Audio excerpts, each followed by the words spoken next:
Hola, muy buenos días, señoras y señores, y bienvenidos al primer café en este jueves 8 de abril, que sigue trayéndonos ecos de la guerra que se libra en Kosovo, a 2 pasos de casa, mientras aquí la vida sigue su curso casi como si no pasara nada. De hecho, nosotros continuamos enfocando la actualidad desde distintos puntos de vista, y el de hoy seguro que va a coincidir con el de muchos de los amigos que nos acompañan, porque nuestro invitado de hoy, que no necesita ni presentaciones ni motivos especiales que justifiquen su presencia, siempre es un invitado interesante y siempre es una persona a quien merece la pena escuchar y con quien merece la pena dialogar. Don Joaquín Almunia, muy buenos días. Hola, buenos días. Bien vuelto a esta casa. Muchas gracias por invitarme de nuevo. Tenemos muchas cosas de que hablar, hablaremos también de Kosovo, cómo no. Desgraciadamente, hay que hablar de Kosovo. Y lo haremos con usted, con Natibel Preciado. Muy buenos días. Hola, buenos días. ¿Cómo estamos? A todos. Con José Antonio Sánchez. Buenos días, Isabel. Muy buenos. Y con Esther Esteban. Muy buenos días, Isabel.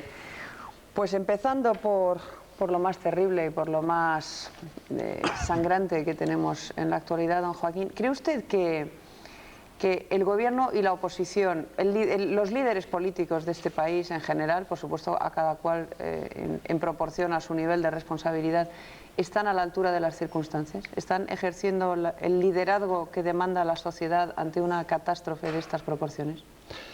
No, yo creo que todos los responsables políticos tenemos una tarea prioritaria e inexcusable a la vista de lo que está sucediendo en Kosovo, en la antigua Yugoslavia, y de lo que nos puede suceder a todos en función de lo que allí pase.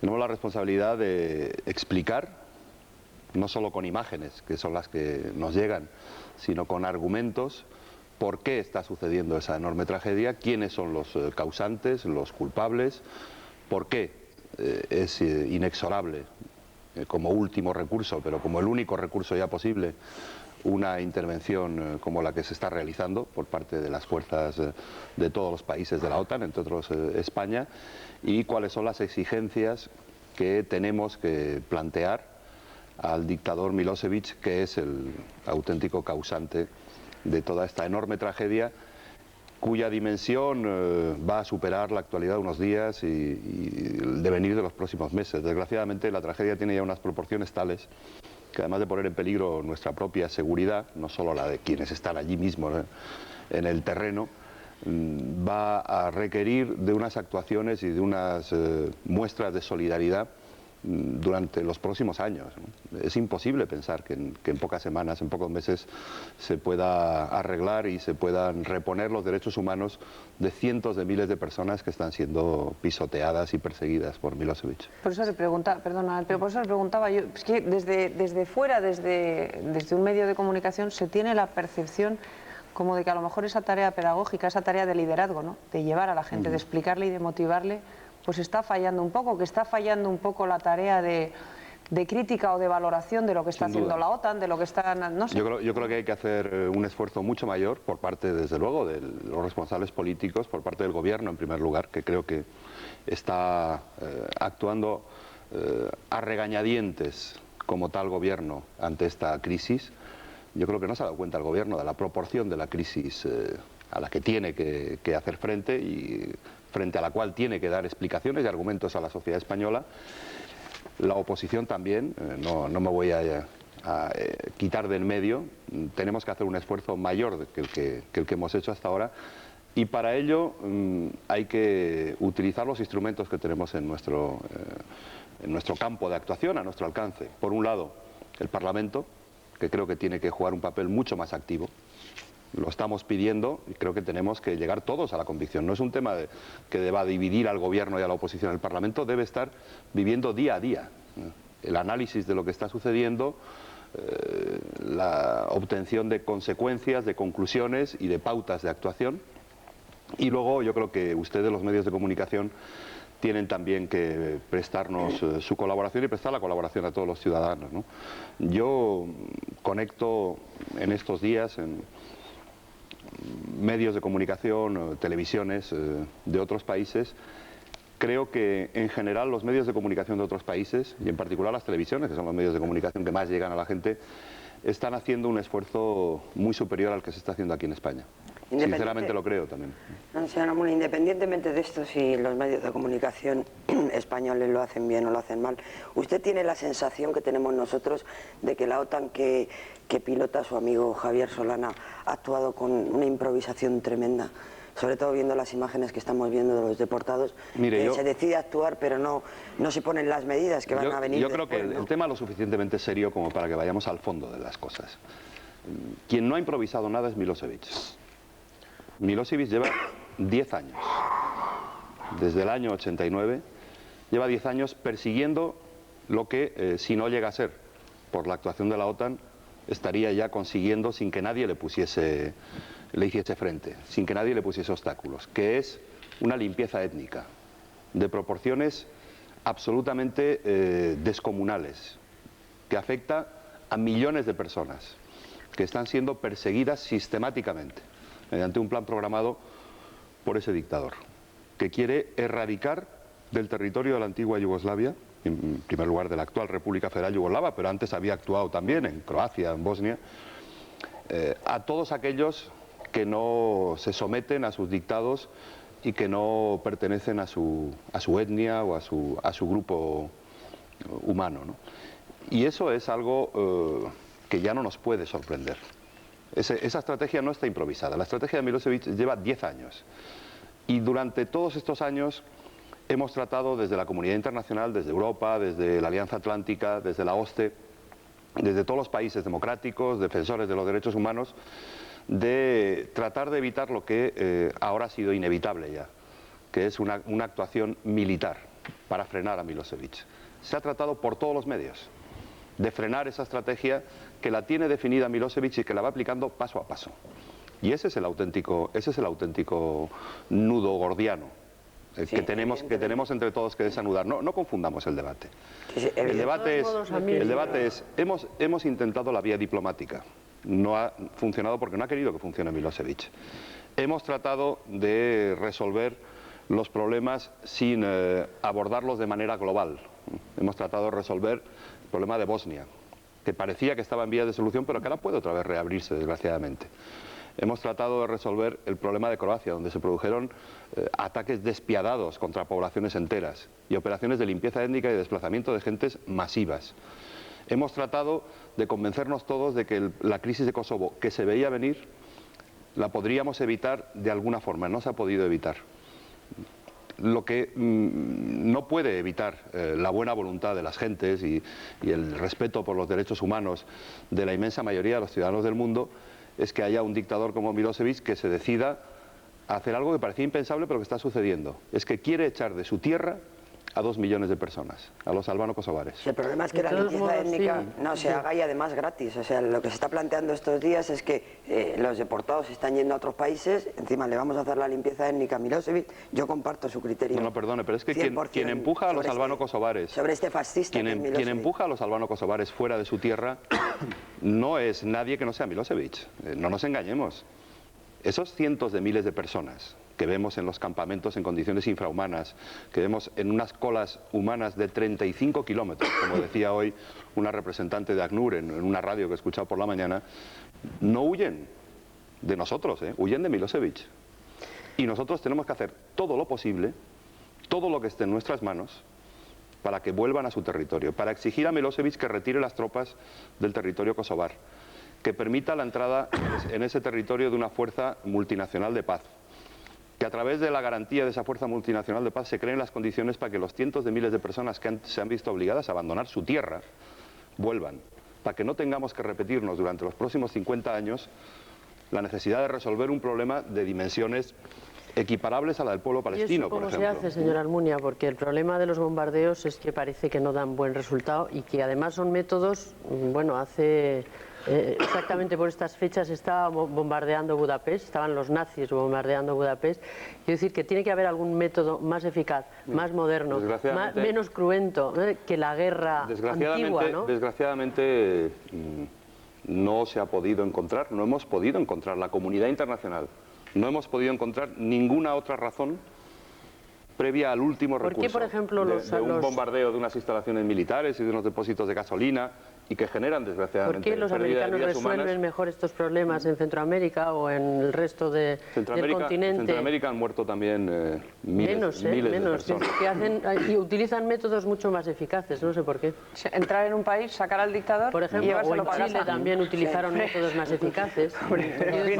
No sé si aplaudiríamos mucho eso. En fin, pero desde luego esto no, aquí tampoco lo nos aplaudimos. podemos poner de acuerdo todos, como es obvio, y cualquiera que estuviese sentado aquí con nosotros, personas normales, de buena voluntad, con simple buena voluntad, estarían también de acuerdo en que bombardear es algo que nadie desearía ni a su peor enemigo. Por cierto, habla usted Pero con su llega amigo un momento de este en que no asunto. cabe otro remedio, en que la única forma de parar algo que se está produciendo ante nuestros ojos es ese último recurso, porque todos los demás han fracasado, pero no han fracasado por torpeza de la comunidad internacional, que es verdad que ojalá fuese más fuerte como tal comunidad internacional. Han fracasado porque el señor Milosevic no ha querido actuar como un ciudadano que respeta mínimamente los derechos humanos. Y eso tiene su límite. Le preguntaba solo que si se había puesto usted en la piel del señor Solana, secretario general de la OTAN, correligionario suyo, compañero de partido y amigo. ¿Habla usted con él con frecuencia? Sí, desgraciadamente en está pasando muy mal. estos días pues no está disponible todos los minutos, ¿no? Pero sí, hablo con él y sobre todo hablo con él no para que me cuente lo que hace, sino para expresarle mi apoyo y mi solidaridad personal, mucho más allá del apoyo político a la actuación de la Alianza Atlántica, que no me cuesta nada dárselo, para expresar mi solidaridad personal, porque sé que habrá gente que crea que la culpa de esos refugiados kosovares y de esos campos de concentración la tiene la OTAN y la tiene Javier Solana, ¿no? Pero Javier Solana es una persona que siempre ha respetado los derechos humanos y que trata ahora de respetar los derechos humanos incluso en una situación tan difícil como la de tener que luchar contra un dictador, y los dictadores siempre tienen armas que las democracias no pueden utilizar. Yo le quería preguntar, señor Almunia, es verdad que el dictador Milosevic, que por cierto está donde está por las urnas, Milosevic, no hay que olvidarlo, no Hitler, está ahí por cada Hitler golpe. también llegó por las urnas. No, por supuesto, te digo que para Hitler que la gente también, sepa sí. por dónde vamos. Y además, si las urnas de Milosevic hubiesen sido democráticas, a lo mejor otro gallo nos cantaría a todos. Eso ya no hubo observadores internacionales y tal, yo no sé si fue Usted democrático. sabe o no. que la historia del siglo XX está plagada de dictadores que han tratado de legitimarse con sus urnas. Por Hace unos supuesto. meses celebró otras elecciones, para que se diga todo aquí, que perdió, y a raíz de perder esas elecciones lo que hizo fue disolver los partidos políticos que habían ganado las elecciones, cerrar medios de comunicación y silenciar toda crítica a su régimen. O sea que Desde luego, todas las recomendaciones que le hizo la Organización de Seguridad y Cooperación Europea para avanzar hacia la democratización de la República Federal Yugoslava las ha desconocido, las ha rechazado, las ha violado, las ha conculcado. Eso, por supuesto. Es un dictador, no tenemos que ponerle paliativo. Mira, en el siglo XX ha habido dictadores terroríficos. El siglo XX es el siglo, desgraciadamente, de Hitler, de Stalin, de Pol Pot. Y al final del siglo XX hay que añadir otro nombre a esos, el de Milosevic. Estamos totalmente de acuerdo. Mi pregunta era, ¿qué sensación le da a usted como líder político, qué opinión le merece la incompetencia de la Unión Europea, que ante un caso como este, en pleno corazón de Europa, cuando está haciendo una limpieza étnica, hay que recurrir otra vez al guardián del mundo, que tiene que venir desde miles de kilómetros hasta aquí porque somos incapaces de haber evitado a 2 horas en coche de cualquier cancillería occidental lo que está ocurriendo en Kosovo? Y ya que estoy en el uso de la palabra, si usted cree que la intervención de España, el papel que está jugando España en esta crisis, vulnera de alguna manera alguna de las condiciones del referéndum OTAN. Mire, la Unión Europea, desgraciadamente, no tiene capacidad política suficiente para afrontar por sí sola este conflicto. Y es una desgracia que como europeos, una vez más, tenemos que reconocer que es así. ¿Por qué no tenemos esa capacidad los europeos, los miembros de la Unión Europea? Por 2 razones. Primero, porque los intereses nacionales nos impiden muchas veces llegar a pensar en nuestros intereses como europeos.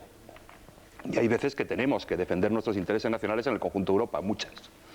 Pero hay asuntos que desbordan las fronteras de cada uno de los países europeos, y este desde luego es uno de ellos, y donde como tales europeos teníamos que ser capaces de pensar en nuestro interés común, ¿no? y los que pensamos que la idea europea, la integración europea, es uno de los grandes retos que tenemos por delante y que ojalá alcancemos en los próximos años, pensamos sobre todo en cuestiones como esta, cuando nos declaramos favorables al proyecto europeo y estamos dispuestos a trabajar por él, o venimos trabajando por él desde hace mucho tiempo, ¿no? Hace pocas semanas, cuando empezaba la crisis bélica en Kosovo, los bombardeos, en la Unión Europea se discutía del precio de las cebollas. Y el precio de las cebollas es muy importante, o el de los cereales, o el de la carne de vacuno, ¿no? Y es enormemente importante el dinero de los fondos estructurales y de los fondos de cohesión. Pero mucho más importante que todo eso, para nosotros, como ciudadanos españoles, como ciudadanos europeos, es el que podamos vivir en paz, en libertad y con la seguridad de que un dictador no va a agotar nuestra capacidad de vivir como seres humanos, ¿eh? Y eso, desgraciadamente, no estaba presente como debiera estarlo en la cumbre de Berlín, ni, desgraciadamente, está presente en las reuniones de la Unión Europea, ¿no? Y eso nos falta. Primera razón, por lo tanto, voluntad política, conciencia de nuestro interés común y de nuestros proyectos en común. Y, en segundo lugar, ¿por qué recurrir a Estados Unidos? Pues mire, porque Estados Unidos tiene capacidad militar y nosotros, los europeos, no la tenemos. Tenemos capacidad militar, pero no la que se necesita para hacer una operación de estas características, que trata de producir el máximo efecto disuasorio sobre el dictador con el mínimo coste en vidas humanas. Y para eso se necesita una tecnología, una capacidad militar moderna, con instrumentos electrónicos, con satélites, con sistemas de detección, con aviones espía, con no sé qué y con no sé cuántos, yo no soy un experto en la materia, que solo Estados Unidos tiene. ¿Y por qué lo tiene? Pues porque la sociedad americana, el pueblo americano, decide gastarse más dinero en defensa que los europeos. Porque tiene voluntad, ¿no? También. Para tener capacidad hay que tener previamente entonces, voluntad, ¿no? es verdad que cuando preguntamos a nuestros conciudadanos, a nuestra opinión pública, ¿en qué quiere usted que nos gastemos el dinero de los presupuestos? El dinero de sus impuestos. Nunca nos van a decir en gastos de defensa. Es verdad. Y de hecho nosotros debemos reconocerlo. Nosotros, en 13 años de gobierno socialista o en 20 años de democracia, coja usted el término de comparación que quiera, si analizamos cómo han evolucionado los gastos del presupuesto en España, veremos que los gastos de defensa llevan casi 20 años disminuyendo en su peso, en su cuantía, y los gastos en seguridad social, en educación, en sanidad, en infraestructuras aumentan. Y nos sentimos muy orgullosos de eso. Pero claro, eso tiene una contrapartida, la moneda tiene otra cara. Y la otra cara es que o nos hincamos de rodillas ante cualquier dictador que nos quiera someter, o si queremos defender nuestra seguridad y nuestra libertad, tenemos que tener una capacidad de disuasión que alguien la tiene que pagar. Ahí y está. ese es un enorme reto para Europa. Estamos entrando en un punto interesantísimo. ¿Significa eso, y vuelvo a la labor pedagógica que decía en un principio, que a lo mejor los políticos, ustedes, los líderes sociales, y en este caso concreto en particular los de izquierda, porque son los que más pedagogía han hecho en esa dirección, en la dirección contraria, tienen que hacer pedagogía en favor de la necesidad de tener un ejército fuerte, de tener una defensa fuerte, de invertir más en defensa? No. Yo lo que creo que hay que hablar, claro a la sociedad diciéndole, si hay a quien le molesta y le parece que es situar a Europa en una posición excesivamente subordinada a otro país como Estados Unidos, el acudir a los Estados Unidos cuando tenemos un problema de seguridad como europeos, si hay quien critica, en el sentido en que podía interpretarse la pregunta de José Antonio Sánchez, hay que recordarle que acudimos a los Estados Unidos porque hemos decidido no gastar en defensa yo le pregunto, lo que los Estados Unidos gastan. Lo que le estoy preguntando es si cree usted, dadas las circunstancias y dadas las lecciones... Es que yo no critico en este caso que actúe la Alianza Atlántica y que la Alianza Atlántica actúe con los medios que tiene a su disposición. Los medios que tiene a su disposición, en buena medida, en lo más sofisticado, son medios de Estados Unidos. Luego es verdad que participan aviones británicos, franceses, españoles, la base de la que despegan es italiana, la logística la prestamos otros muchos países de la Alianza Atlántica, pero sin el apoyo y la presencia militar de Estados Unidos en la Alianza y en esta operación en concreto, no podría hacerse esta operación.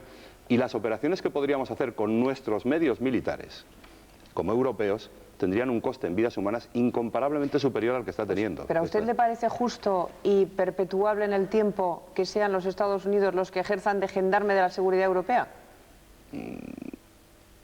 Para Europa yo creo que hace falta, como lo hemos dicho desde hace tanto tiempo los socialistas, una política de defensa común. No solo lo decimos los socialistas, lo dice el Tratado de la Unión Europea, y esa política de defensa común y esa estrategia común de defensa de los europeos requiere una identidad europea de defensa y de seguridad que nosotros concebimos dentro de la Alianza Atlántica, pero con una capacidad de decisión europea mayor que la que ahora existe. Entonces, eso exige, sí. eso, por llegar a la conclusión a la que usted quiere llegar, que yo voy a llegar a la que usted quiere llegar. Luego yo quiero Eso, el que los europeos tengamos en el futuro más capacidad de decisión dentro de la Alianza Atlántica, yo no quiero romper ni salirme de la Alianza Atlántica, pero más capacidad de decisión como tales europeos para los problemas de seguridad que nos afectan en primer lugar a nosotros, como es el caso de Kosovo, eso va a exigir en el futuro que tengamos que hacer un esfuerzo mayor en gastos de defensa.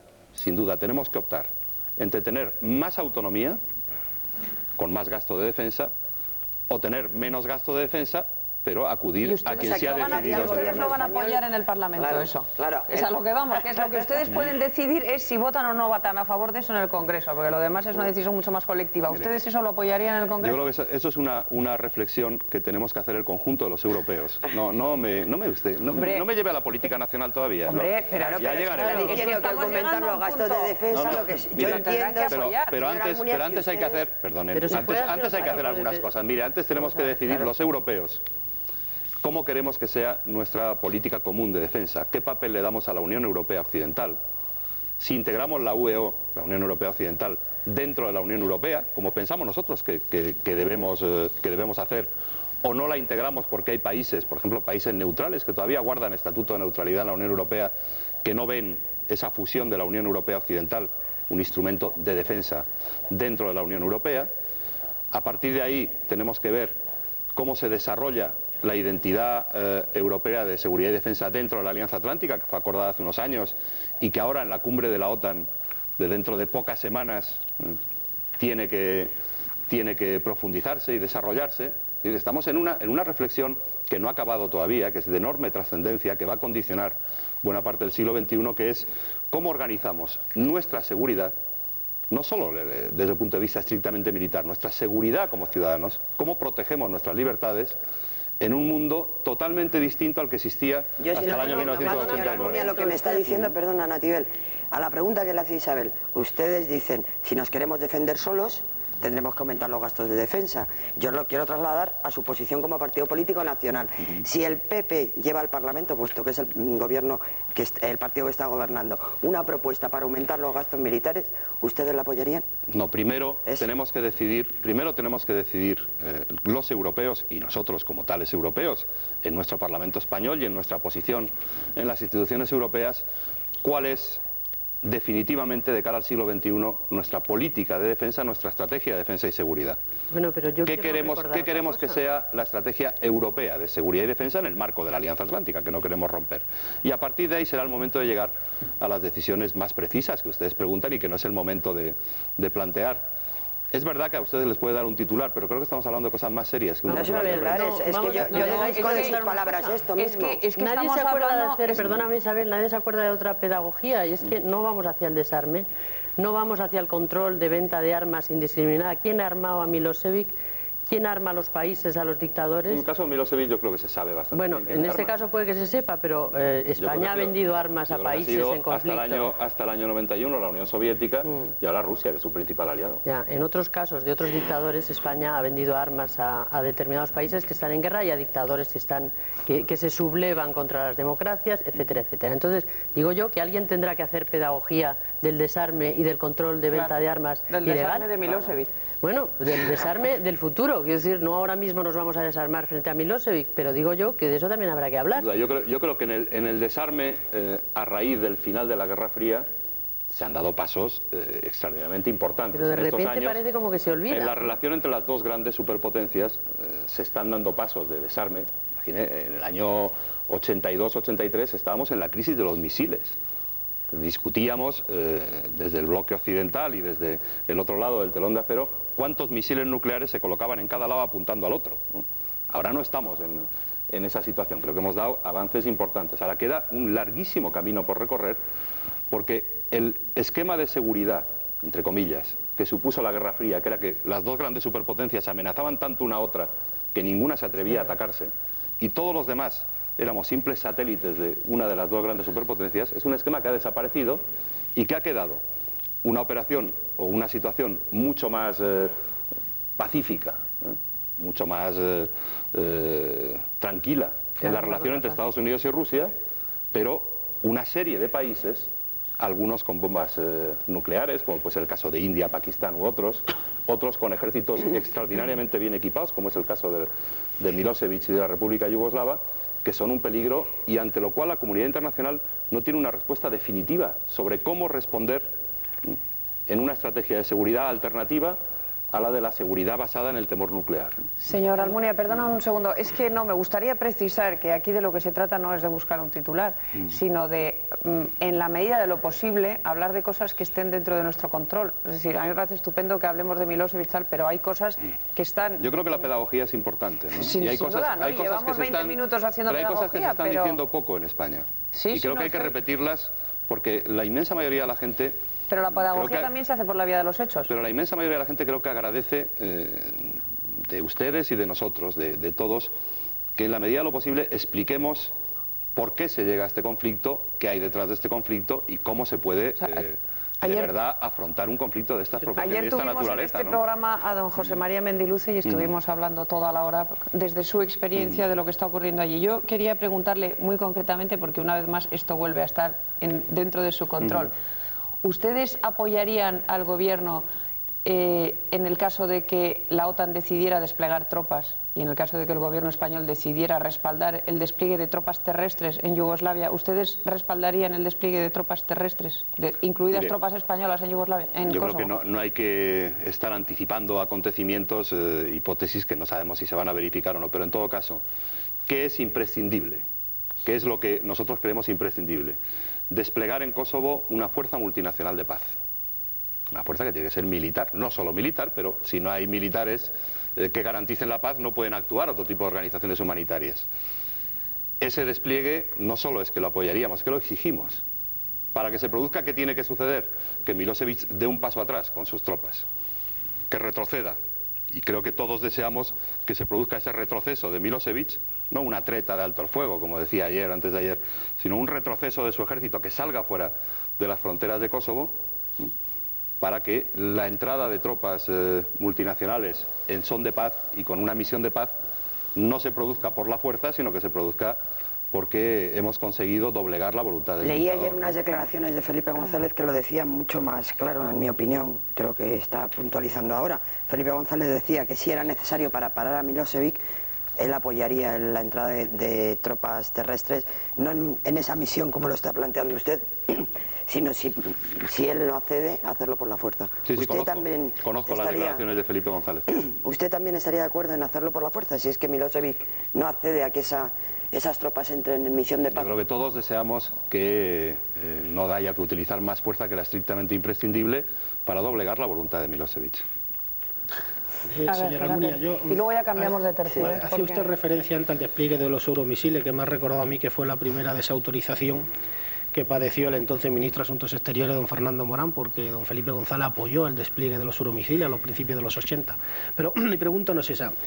En marzo del 96, cuando ustedes dejan el gobierno, dejan un país que es España, que se sitúa con la 9ª potencia económica del planeta. Se sitúa en la 3ª potencia turística mundial. Se sitúa, creo que es el 4º productor mundial de coche, la 1ª o 2ª potencia cultural. Y sin embargo, el esfuerzo en defensa lo dejan reducido, o sea, el puesto 20 y tanto. ¿Se arrepienten ustedes de eso? ¿Cree que hicieron bien? ¿Volverían ahora a actuar de la misma manera?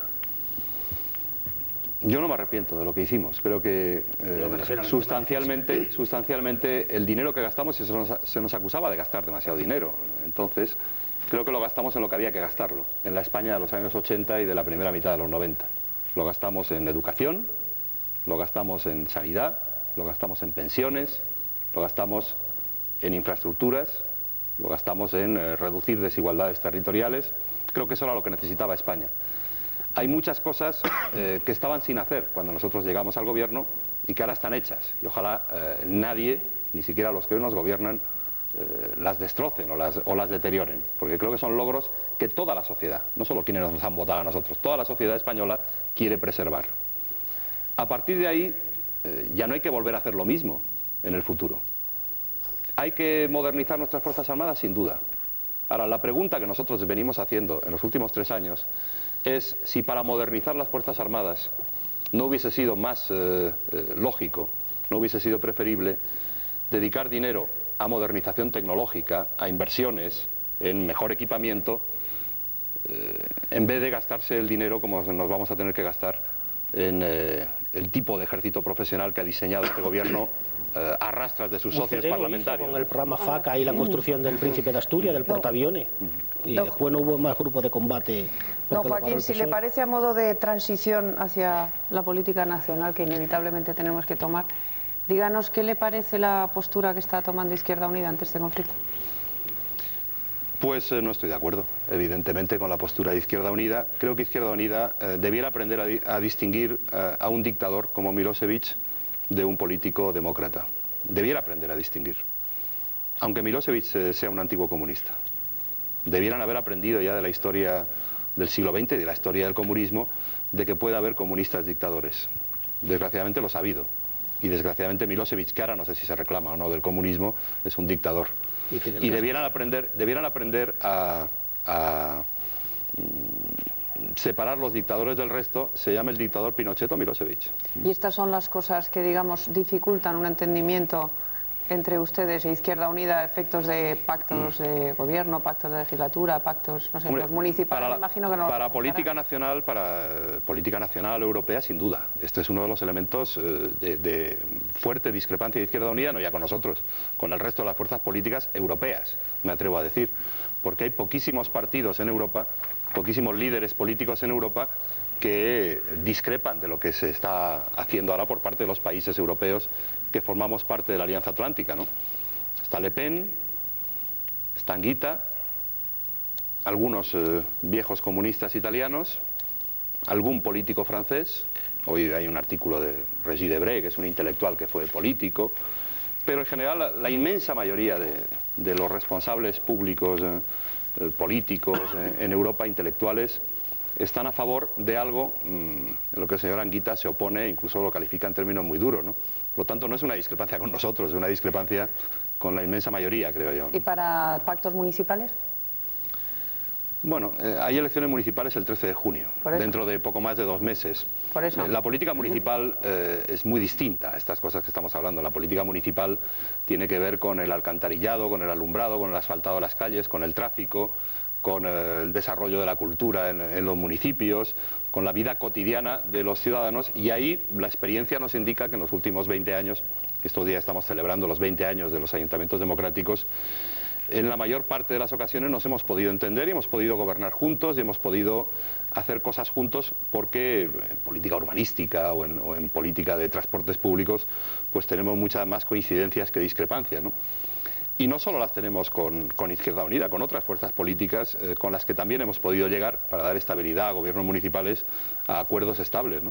Y yo creo que eso es deseable, ¿no? Yo creo que a los ciudadanos en los ayuntamientos que vamos a elegir todos dentro de 2 meses, no nos interesa nada tener equipos de gobierno inestables, que estén continuamente pensando más en su propia supervivencia que en resolver nuestros problemas y en prestarnos mejores servicios. Entonces, ¿prevé usted un pacto, más o menos global sobre Izquierda Unida? No lo sé. ¿Con vistas a las municipales? Usted sabe que hay una respuesta obligada ante preguntas como esa, es que de pactos postelectorales, por definición, solo se puede hablar después de las elecciones. Si me permite, Isabel, voy a hacer una pregunta de transición a las listas del PSOE. ¿Qué le parece, señora Almunia, que el PP haya incluido en una de sus listas a una jueza? ¿Eso demuestra que el hombre es el único animal que tropieza 2 veces en la misma piedra?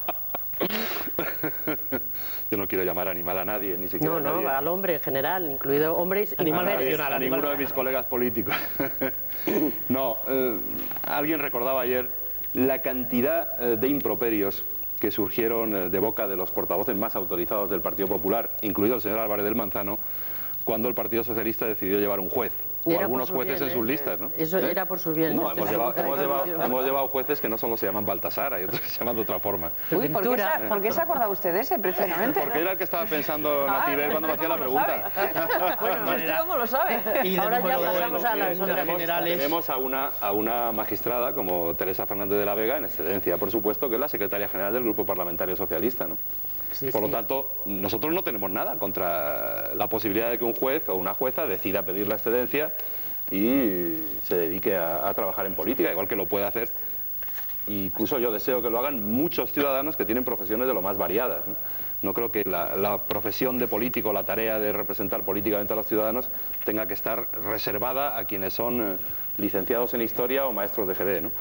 Pero curiosamente, algunos de los más reputados representantes del Partido Popular, que ahora se felicitan de la llegada de la jueza Tardón a las listas municipales de Álvarez del Manzano, pues debían repasar sus propios criterios de hace unos pocos años, simplemente eso. Yo, si me permite, le quería plantear, y entrando ya en materia de listas municipales, que yo creo que estamos Ya todos hemos entrado deseando por entrar, esa vía. le voy a plantear Algunos cuestiones. están deseando entrar. Por un lado, menudo follón han tenido ustedes en Valencia. Al parecer sus sondeos con Carmen Albort no han tenido mucho fruto. Yo quería que usted nos explicara cómo está el asunto. Y por otro, en la lista que hemos conocido de las europeas han conseguido dos cosas, para mí, desde mi punto de vista, importantes. Han renovado el 50% de la lista y el 50% son mujeres. Yo quería saber si usted tiene voluntad de eso, extrapolarlo al resto de las listas municipales, autonómicas y generales cuando llegue el caso. Las dos cuestiones. Efectivamente, nuestra candidatura europea, que aprobamos como propuesta en la ejecutiva de hace 3 días, es una lista magnífica. Yo me siento muy contento de poder presentar al Comité Federal del sábado esa candidatura y, en la medida en que el Comité Federal la apruebe, presentarla a los ciudadanos, ¿no? Creo que es una candidatura magnífica, no solo por quien la encabeza, que es Rosa Díez. Creo que no necesita que yo le haga muchas alabanzas, se las hace la gente todos los días cuando la escucha y la ve, sino porque hemos conseguido incorporar a gente muy valiosa y que sin duda van a reforzar no ya la presencia del Partido Socialista Obrero Español, sino del conjunto de los socialistas europeos y del conjunto de los diputados españoles en el Parlamento Europeo, ¿no? Que es un Parlamento que cada vez tiene más importancia, cada vez tiene más poder. Y de paso aprovecho para decir que a veces lo ejerce, ese poder nuevo que tiene, de forma un poco agitada, ¿no? Como en las últimas semanas, que creo que a la Comisión Europea se le ha hecho un castigo innecesario. Mire, en esta crisis de Kosovo, una de las personas que más claro está viendo la necesidad de reaccionar y cómo reaccionar es un miembro de la Comisión Europea que ha sido vituperada como tal comisión en las últimas semanas por buena parte de los políticos del Parlamento Europeo, ¿no? Que es Emma Bonino, ¿no? Y es una desgracia que ante esta crisis la Comisión Europea no esté dotada de la plenitud de sus poderes, que sea una comisión divisionaria y que vayamos a pasarnos meses sin una Comisión Europea ejerciendo al 100% sus facultades y sus competencias, ¿no? Antes hablábamos de la debilidad de Europa. La crisis de la Comisión Europea es un elemento más a añadir a esa debilidad de Europa, ¿no? Perdone que le... El tema de En lo Valencia, demás. el tema de Valencia. Sí, en Valencia yo le quería concretar, si me permite hacer un poco más la pregunta.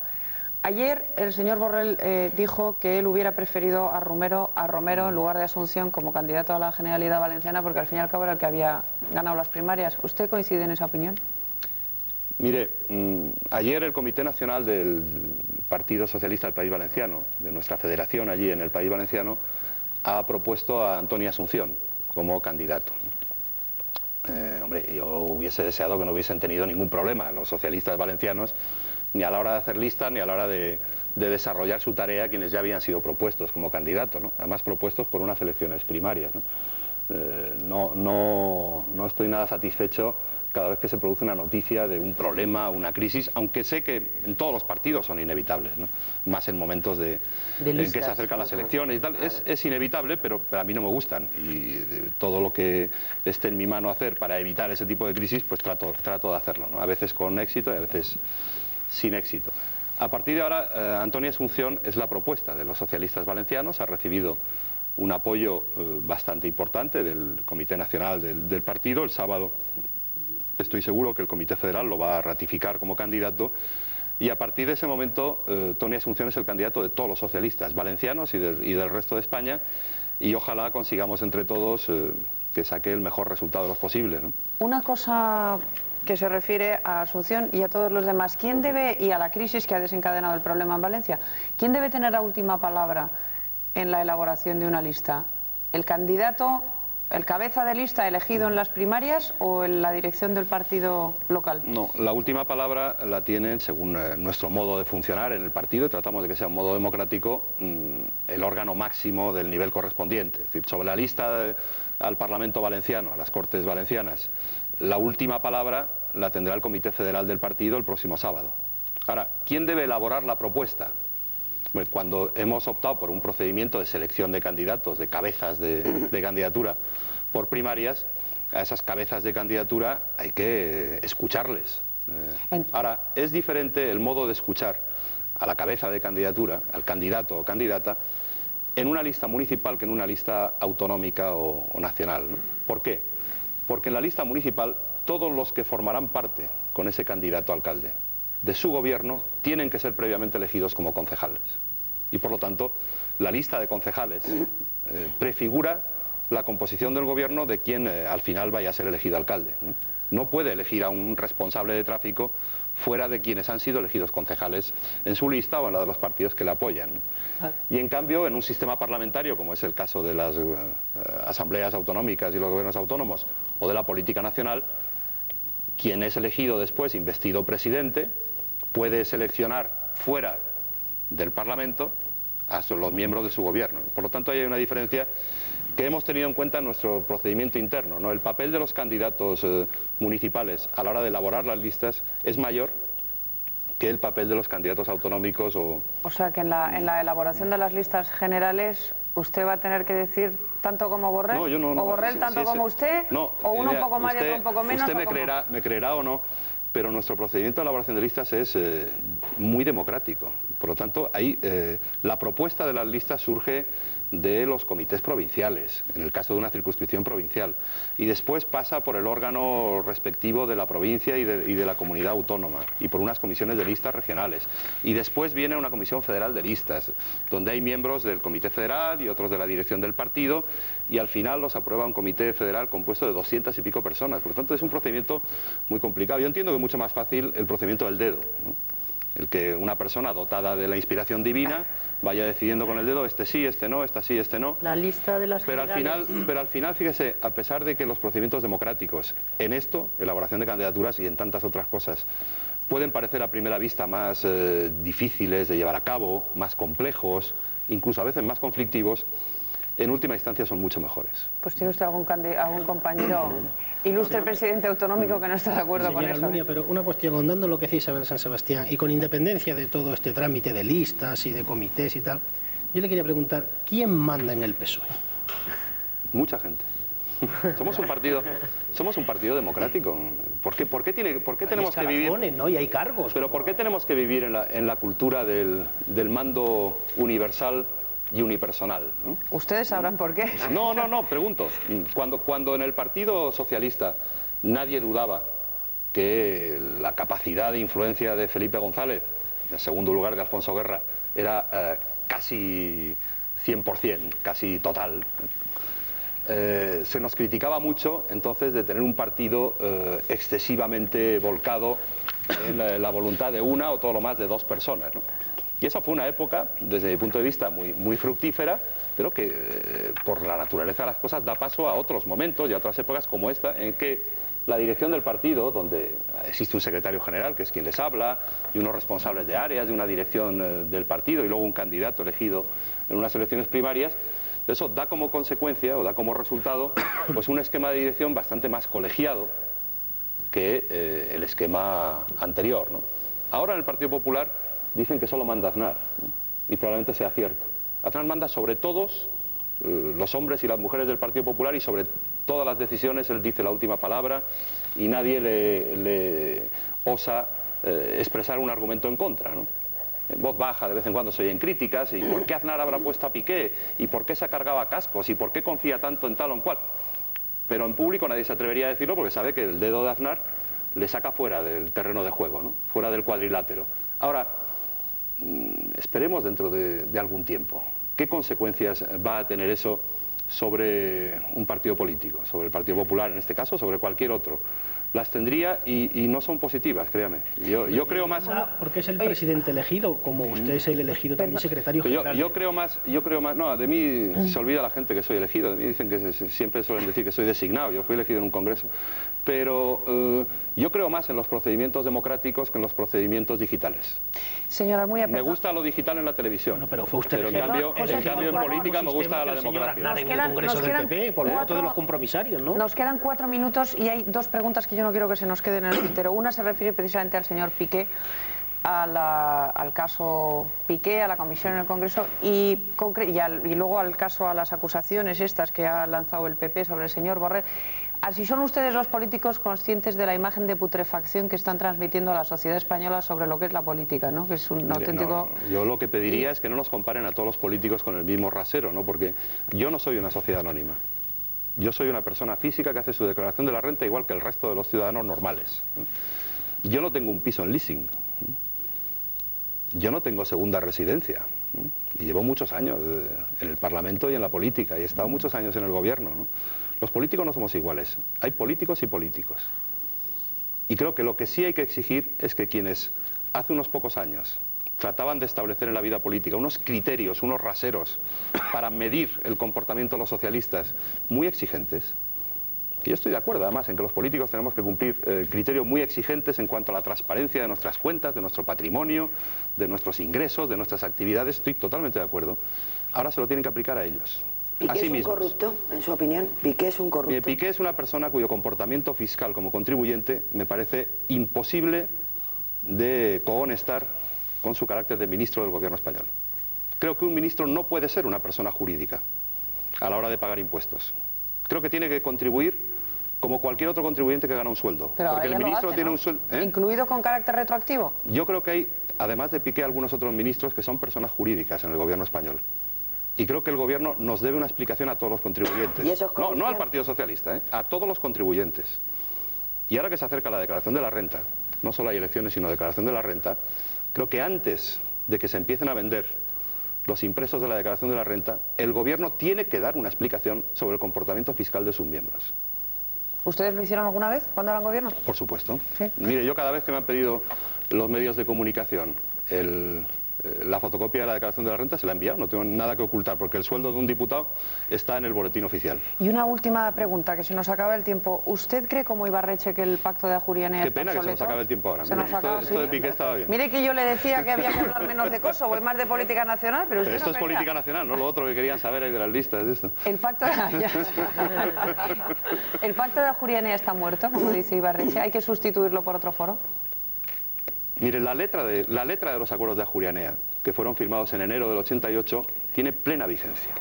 Mientras exista violencia, y desgraciadamente existe violencia en el País Vasco, la letra de los acuerdos de Ajuria Enea tiene plena vigencia. Y yo recomiendo a todo el mundo que los vuelva a leer, el acuerdo de Ajuria Enea, porque es extraordinariamente actual en todo lo que dice en cuanto al fondo de cómo afrontar una estrategia de paz en el País Vasco. Ahora, la mesa de Ajuria Enea, que tiene que convocar el Lehendakari, no se va a convocar nunca más, porque en los acuerdos que tiene el Partido Nacionalista Vasco con Herri Batasuna debe haber una cláusula por la cual se le prohíbe al Lehendakari Ibarretxe convocar la mesa de Ajuria Enea. Pero necesitamos un foro donde nos encontremos todas las fuerzas políticas que queremos definitivamente la paz en el País Vasco, para hablar de paz y para hablar de una paz que no sea una cesión frente a quienes han practicado la violencia terrorista, sino para hablar de una paz donde las libertades y las reglas del juego democrático quede preservada al 100%. El Lehendakari Ibarretxe tiene una enorme responsabilidad para crear ese foro. Y ojalá que sus palabras de hace 2 días signifiquen que tiene capacidad, margen de maniobra, autonomía respecto de su propio partido para crear ese foro. Ojalá. Pero mi impresión, desgraciadamente hasta ahora, viéndole actuar al Lehendakari Ibarretxe, por el cual además tengo simpatía personal, sin conocerle demasiado, es que no tiene margen de maniobra. Desgraciadamente lo creo. Ni siquiera parece tener margen de maniobra el gobierno español del señor Aznar, al que le estamos pidiendo que convoque aquí, en Madrid, a nivel nacional, a las fuerzas políticas democráticas para hablar de lo que debiéramos estar hablando en la mesa de Ajuria Enea o en cualquier otra mesa, pero no se puede porque no la convoca el Lehendakari, y el gobierno español tampoco lo hace, ni en el Parlamento ni fuera del Parlamento. Y yo sinceramente no entiendo por qué. Porque la situación en el País Vasco es mucho mejor que antes de los asesinatos, por supuesto, o que antes de la tregua, porque no hay asesinatos, pero no es una buena situación y no hay más que ir allí y hablar con la gente para saberlo. Señor Almunia, me están riñendo porque se nos ha terminado el tiempo y se nos ha terminado justo en lo más interesante. Yo le emplazo a que vuelva usted dentro de unas semanas, ¿de acuerdo? Quedamos. Estupendo. ¿Se compromete usted a venir dentro de unas semanas y hablamos de esto? Hoy, para variar, no hemos hablado del País Vasco, cosa que seguro que los telespectadores nos han agradecido porque es un tema muy recurrente en esta tertulia. Yo les agradezco mucho su compañía, nos vamos corriendo porque llega el próximo programa y les esperamos mañana. Que tengan un buen día.